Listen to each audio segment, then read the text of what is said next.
So the point of today's discussion is we are going to study a very new electroanalytical technique. Now, before we move actually towards this electroanalytical technique, we will discuss some of the advantageous points of these electroanalytical technique, in which we are going to use oxidizable and reduced species with the help of potential difference across it, and to measure either current or the potential difference. So this we are going to study, or we have already started studying on these properties. So it is basically the most accurate and most sensitive methods of the analysis. Which one? Electrochemical methods of analysis. And in the unit of electrochemical methods of analysis, up till now we have studied conductometry, potentiometry, and today we are going to study one more new topic of electrochemical methods of analysis, that is polarography. Now, in the case of electrochemical method of analysis, analyte is oxidized or reduced at the appropriate electrode. In the case of electrochemical method of analysis, any analyte is either oxidized or reduced at appropriate electrode. So in the case of redox titration, we have already studied one electrode is one cation is undergo, or one analyte is undergo oxidation and another one will undergo reduction type of reaction. So in this case, the analyte is either एकतर oxidized होतो किंवा reduced at an appropriate electrode in the electrolytic cell. So we have seen what is cell. The two different electrodes are dipped in the solution of its own ions. With respect to that, we have provided them the potential difference. So analyte is either oxidized or reduced at an appropriate electrode in this cell. How they are going to either reduced or oxidized in that electrolytic cell? By application of the voltage. So we have to provide them the potential difference or voltage against these two different electrodes. So either of them will be oxidized or reduced. And the amount of electricity. So during this procedure, there is flow of electricity taken place. So this amount of electricity which is flowed in that cell involved in the electrolysis, which is totally, and it is depending upon, it is related to the amount of analyte is present in that solution. So what we have studied, either the analyte is either oxidized or reduced in that cell. When it is oxidized or reduced in that cell, when we are going to apply, or when we are going to provide a potential difference across these two electrodes. And the next one, whatever amount of electricity is flowed down from that electrolytic cell, it is relating to the amount of analyte which is present in that electrolytic cell. So micromolar or smaller concentrations can be measured by using these electroanalytical techniques. So this is a very sensitive method in which we can measure the macromolar or smaller concentrations can be measured. Now these methods are selective to the analyte, and prior separations are often unnecessarily, and this is quite rapid process of measuring the concentrations of analyte in the given electrochemical cell. Now, one of the technique in which is involved in this electrochemical methods of analysis is voltammetry. Now, it is an electrolysis on micro scale using microelectrodes. See, up till now we have seen conductometry, we have seen potentiometry, in which we have seen the calomel electrode, reference electrode, the glass electrodes, hydrogen electrodes. So these we have deep in the solution of different solutions, so that there is flow of electricity, and that flow of electricity which we are going to measure. But in the case of voltammetry, we are going to measure the micro scale concentration of the analyte. Kasa? By using a micro electrode. So we are going to use a micro electrode. For example of the micro electrode is a platinum wire. Now the potential is scanned at the micro electrode. Whatever amount of potential is there, we are going to scan at the micro electrode, and at a certain potential, the analyte is either, already we have discussed, the analyte is either reduced or oxidized. Now, due to this reduction and oxidation, that is a redox type of reaction, the current increases, or current will be flowed throughout that electrolytic cell, and that current will increasing in the proportion to the analyte concentration. During the procedure, that current will be increased with respect to the analyte concentration.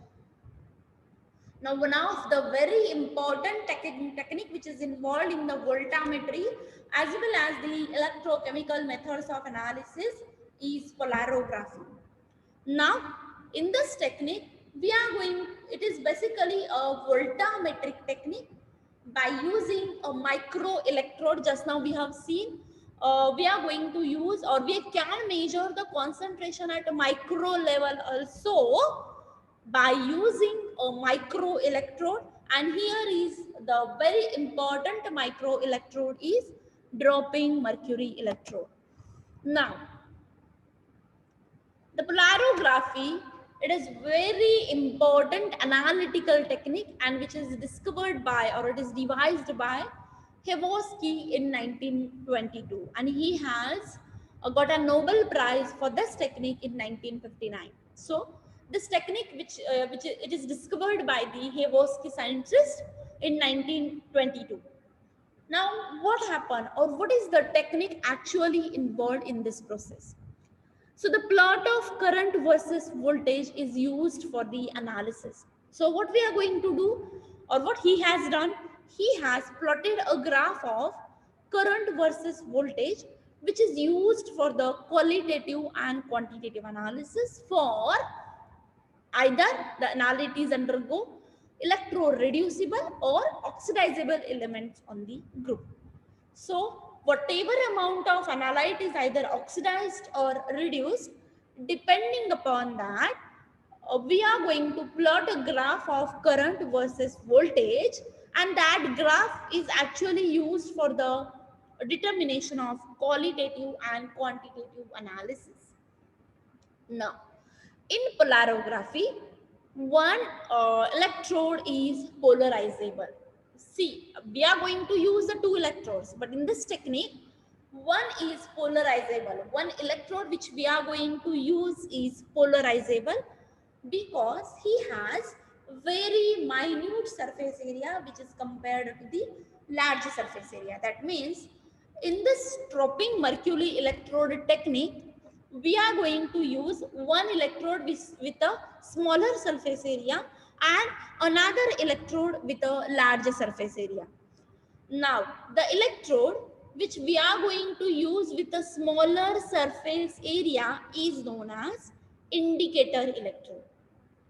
And the other one, which is larger surface area, which is non-polarizable electrode, which will not polarized at all and going to be have very high surface area. This is electrode is known as reference or counter electrode. See here, two different electrodes we are going to use. One which is a smaller surface area and which is polarizable. This is known as indicator electrode, and another electrode which is not non-polarizable and having higher surface area is known as reference or counter electrode. And we are going to plot a graph of this. When we are going to plot a graph of a current versus voltage.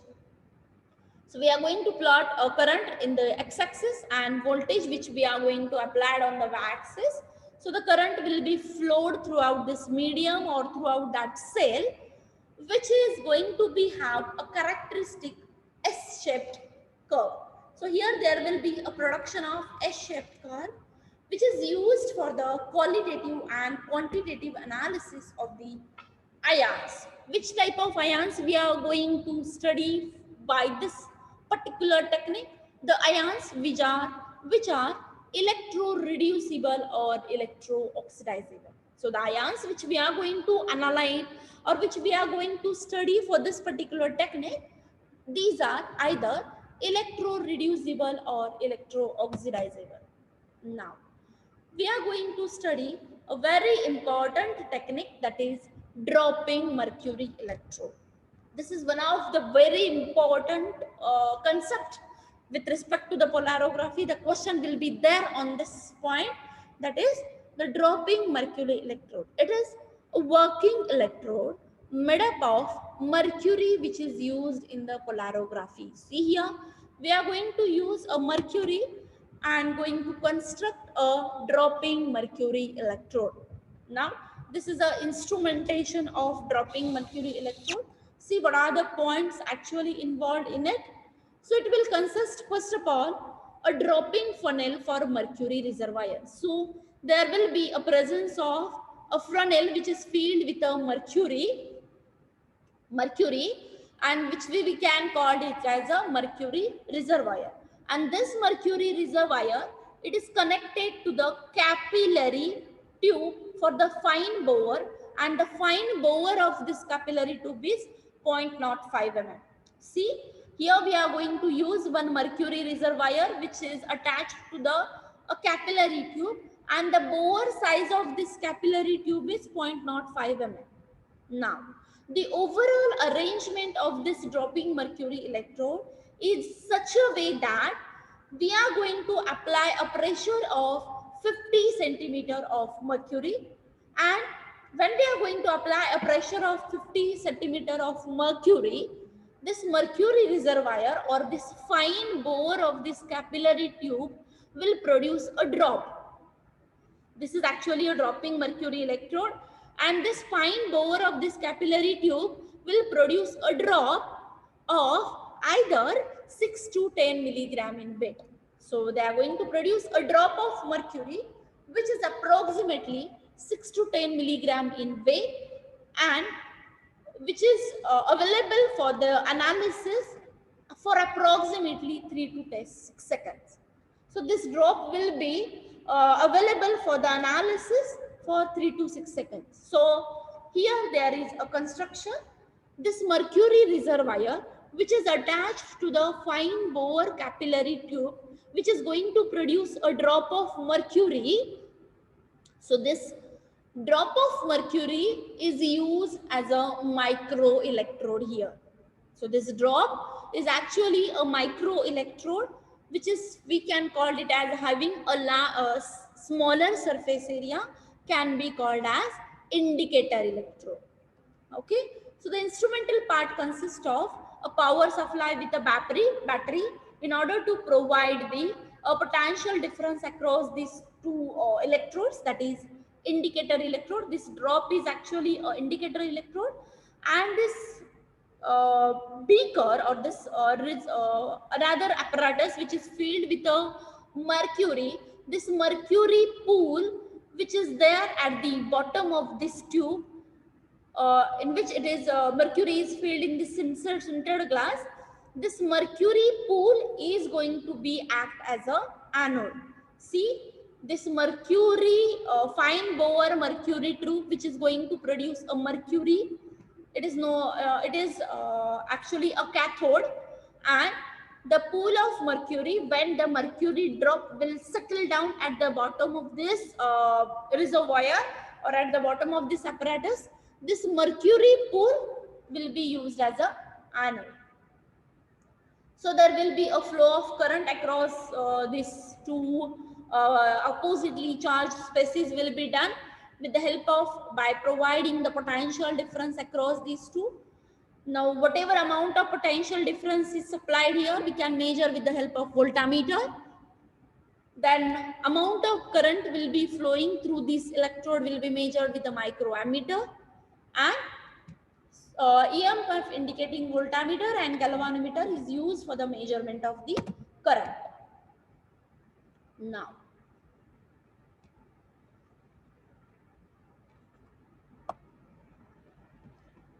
so we are going to consider what will occur if an external EMF is applied to the cell. See, here we have applied.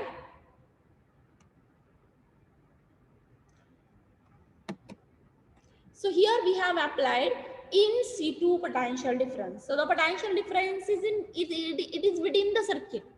But if we are going to apply a potential difference, or the dropping mercury electrode is regarded as a cathode. So that drop which is produced from that micro bore fine tube of that capillary tube, which is going to be regarded as a cathode, which is actually a working electrode, and which is also known as micro electrode, on which the polarization takes place due to the chemical reaction. What type of chemical reaction will be happening there? It is a redox type of reactions. Now, the anode, which is a pool of mercury, which is at the bottom of that tube. So this pool of mercury, which is at the bottom of that tube, will be acting as a anode. Anode is a pool of mercury, and its area is large, so that it may be regarded as incapable of becoming polarized, because that anode which is there at the bottom of the tube will be having large surface area. It cannot be polarized at all. So due to this unpolarizable capacity or non-polarizable behavior, that pool is going to be behave as a anode. So it is act as a convenient non-standardized reference electrode. So for some purpose, it is advisable to employ an external anode of known potential. Sometimes we cannot use this anode mercury pool as an anode. That time we can use an external anode of having a known potential. Now, what happens when there will be a production of mercury drop will be happening? So consider what will occur if the external EMF is applied to the cell showing in the figure. All the positively charged ions present in the solution will be attracted to the negative working electrode by. So जेवढे पण amount positively charged cations are there, they will be attracted towards the negatively charged cathode by an electrical force due to the attraction of oppositely charged bodies in the cell, and a diffusive force arising from the concentration gradient produced at the electrode surface. So in this way, there will be a flow of current happening in this dropping mercury electrode, and we can measure the concentration of analyte in the solution depending upon how much amount of current will be flowing through this dropping mercury electrode. So what are the advantages of this dropping mercury electrode? It has a smooth, continuously renewable surface area which is exposed to the solution being exposed. Each drop which is formed is unaffected by the reactions which occur at the surface of the earlier drop. Now we can mercury and amalgamates readily will be happening in this. So with the most metals, the high hydrogen over voltage of the mercury enables the analysis of substances which we can which are difficult to reduce, and the diffusion equilibrium at the mercury solution interface is done. So these are advantages. Some of the disadvantages has mercury has limited application in the more positive potential range, because that pool or that drop is going to be act as a cathode. So since the dissolution of mercury take place and current or voltage plus 0.volt, the surface area of the drop is never constant. Change in the applied voltage produce change in the surface tension of the mercury, and therefore change in the drop size. Addition of the surfactant produces changes in the drop size, and a mercury may be toxic in certain biological studies. Now, what is the working principle of this dropping mercury electrode? So this mercury reservoir, which is attached to this fine bore capillary tube, for approximately it is going to produce a drop. Now this drop is attached, or it is going to be behave as a cathode or polarizable drop. This polarizable drop, now this drop which is formed at the bottom of this capillary tube, is it attached to the negative, or it is going to be have as a negative cathode. Now whatever amount of positively charged ions are there in this solution, they are attracted towards this cathode. So this drop will be, on this drop there is deposition of whatever amount of positively charged species are there in the solution will be attracted, and they are deposited on this drop of mercury. So due to the attraction of negatively or oppositely charged species or deposition of that charged species on this drop of mercury, there will be a flow of current. Now this is measured across a time of 3 to 6 seconds. This will happen within a 3 to 6 seconds, and there will be a generation of current. That generation of current in the process across this potential difference is measured with the help of this galvanometer. So this is the working principle of this dropping mercury electrode. So we have seen some of the advantages and disadvantages of this dropping mercury electrode. Now we are proceeding further towards very important point with respect to the polarography. As we all know, when the current is flows down from this electrodes, that is dropping mercury electrode, there will be a formation of S-shaped graph. This we have seen. Now this S-shaped graph of this dropping mercury electrode, or the different type S-shaped graph of this polarography, what it indicates. So there will be a production of different type of currents in the polarography. Now basically in this S-shaped graph of polarography, there will be a production of 4 different type of currents will be produced there. Now what are those 4 different type of currents which are produced during this polarographic analysis? These are residual current, migration current, diffusion current, and limiting current. Now residual current. These are 4 different type of currents will be produced in this S-shaped graph of polarography, and this diagram of S-shaped graph of polarography is known as polarogram. Now, what are those different types of current will be produced? Residual current, migration current, diffusion current, and limiting current. First, we will do residual current. When we are proceeding with the working of dropping mercury electrode, from that reservoir, see, from that mercury reservoir, this mercury reservoir is attached to this fine bore capillary tube.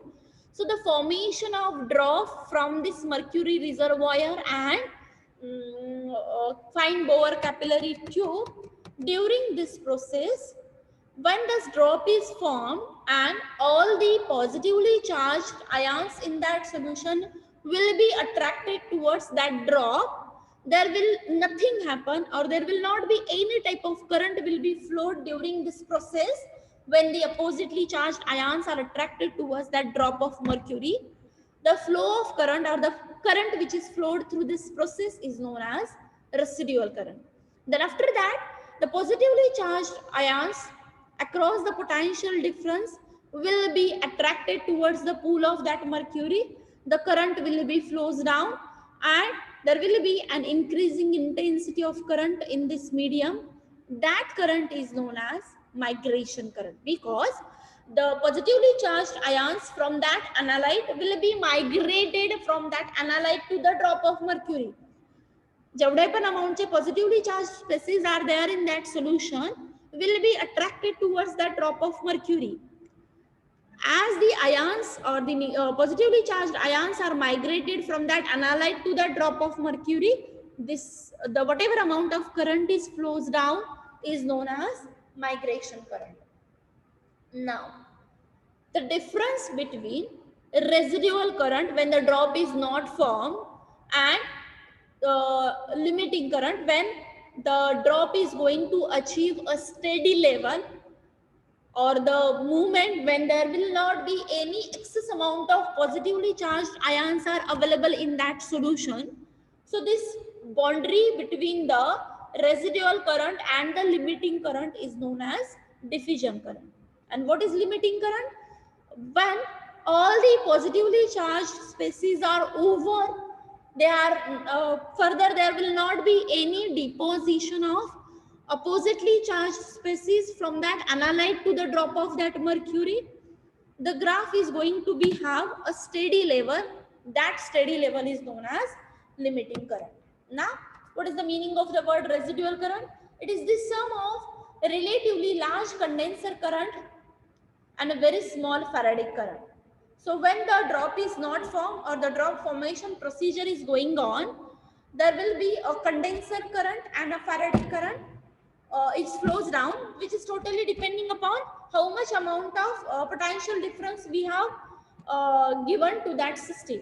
That current is known as residual current. The next current is migration current. When migration of the cations from the bulk of the solution take place towards the drop of that mercury, and we are going to supply this drop of mercury or this reservoir with a supporting electrolyte potassium chloride is added. So the current which is flows from in the medium during the migration of ions from the bulk of the solution towards the electrode, this graph is known as, or that current is known as migration current. Then diffusion current, it is the actual diffusion of the electro-reducible ions from the bulk of the solution. So this is how much amount of positively charged ions will be moved from that bulk of the solution towards the drop of that mercury. So that current is known as diffusion current. And the next one, when it is going to have beyond certain potential, the solution is going to reach a steady and stationary or constant level, constant value. Beyond that, there will not be any migration of the cations will be take place to the drop of mercury. That current is known as limiting current. Now, the next will be, what will be the factors which are affecting this diffusion current? See, what is diffusion current? It is nothing but the level of residual current towards the level of limiting current. So the different factors affecting that with the diffusion current, and those factors are, first factor will be concentration. So the concentration, that is diffusion current, is directly proportional to the concentration of electro-reducible ions. So the concentration of analyte in the solution. This forms the basis of analysis. Now, it is also affected, or it is one of the factors which is affecting the diffusion current is temperature. Diffusion ions affected by the temperature, hence diffusion current is directly proportional to the temperature. So the diffusion of the ions from the bulk of the solution towards this drop of mercury will be affected by the temperature.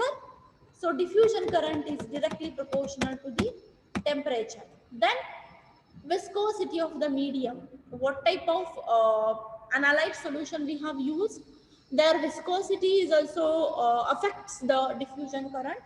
So the diffusion coefficient depending upon the viscosity of the medium, hence diffusion current also varies. For example, if we are going to use gelatin at very low concentration, it is used as a maximum suppressor. But if we are going to use high concentration of the gelatin, then it will leads to the, then it will affect the diffusion current.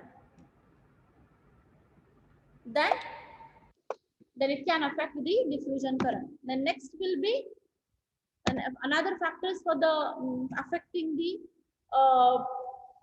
diffusion current are capillary characteristics. See, we have used fine bore capillary having 0.05 meter, 0.05 size.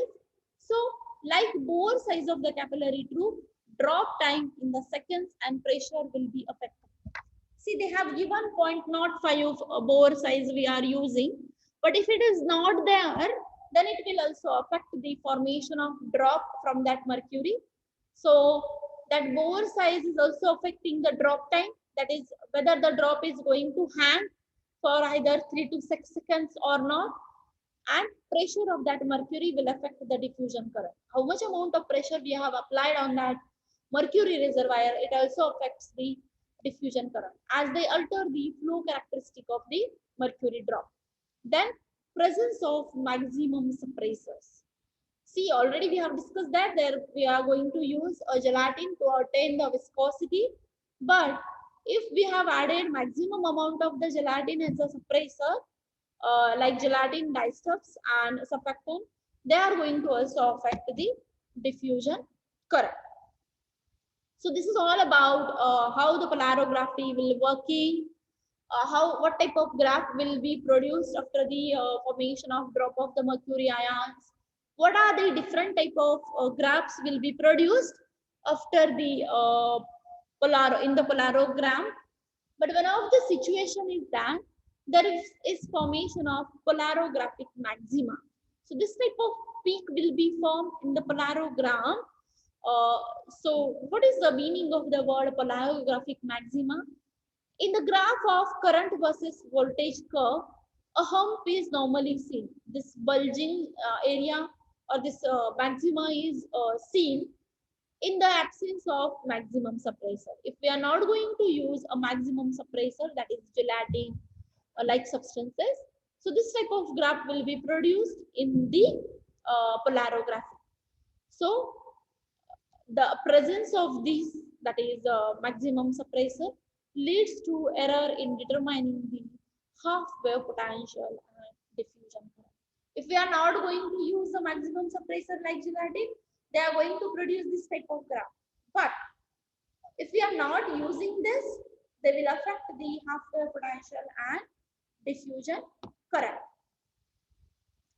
As we all know, these maximum suppressors like gelatin, they are going to increase the viscosity of that bulk solution, that we are going to use 0.02 to 0.01% of the gelatin and agar to increase the viscosity of the solution. And dyes like methyl red and surfactants also we can use to increase the viscosity of the solution which we are going to use. Now, this maximum suppressors like gelatins supposed to form or adsorb layer on the aqueous side of the mercury solution and interface with the resist compression, and this prevents the formation of the polarographic maxima. So care to be taken when the doing the analysis by using polarographic analysis. So care should be taken not to add too much of the maximum suppressor, otherwise the diffusion current may be affected. So these are some of the concepts with respect to the dropping mercury